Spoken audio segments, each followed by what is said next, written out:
Good morning, everybody. Glad to have you here today. Thank you for joining me. If you want to follow along, we will be in the book of First John, chapter 3, and beginning in verse 18. And these two verses we're going to look at today are part of a larger section. John is giving us a measuring stick. And I don't know about you, but I personally, and I think most people, one of the most frustrating things that you can endure is to be put in a position to be given an assignment, whether it's at work or in another setting, where you really don't know what you're supposed to be doing. No one has said this is how you will know you're doing a good job. This is what it takes to be a success here.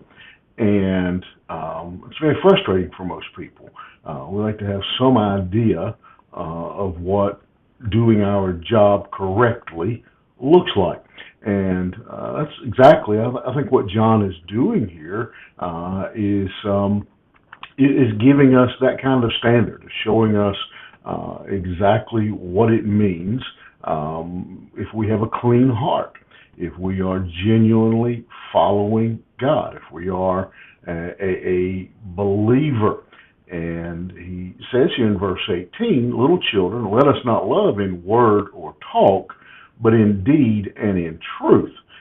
That's a very eloquent way of saying don't just talk the talk, but walk the walk. And he says, goes on and he says, by this we shall know that we are of the truth and reassure our heart before him. This is a sign to us. We can measure ourselves by this standard. Do we just talk about being a believer? Do we just talk about loving people? Do we just talk about serving God? Or do we actually do those things? Do we actually have actions that match up with our words?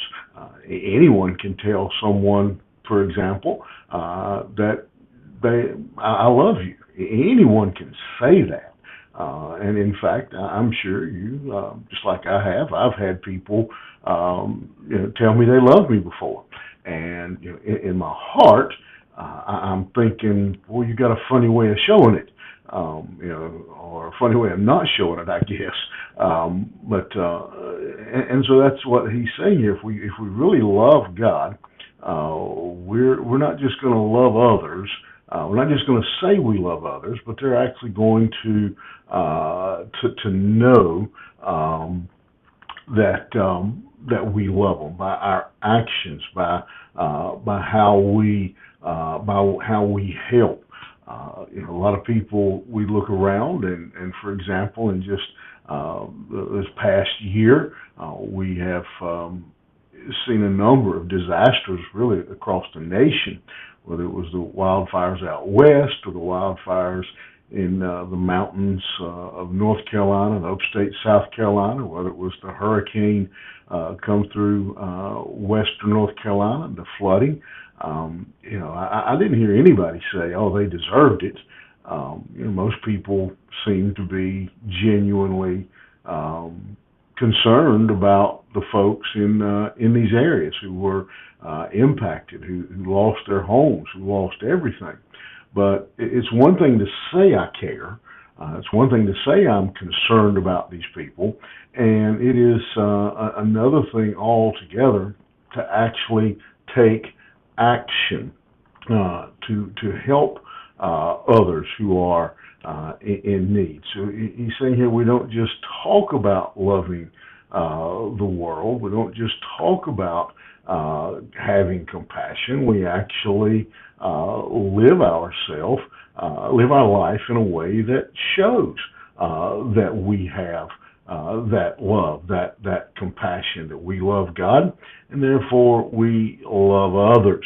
And he says we can reassure ourselves before him. He said this is how you'll know that you are a child of God, when your talk becomes action, and you actually begin to show and to share the love of God.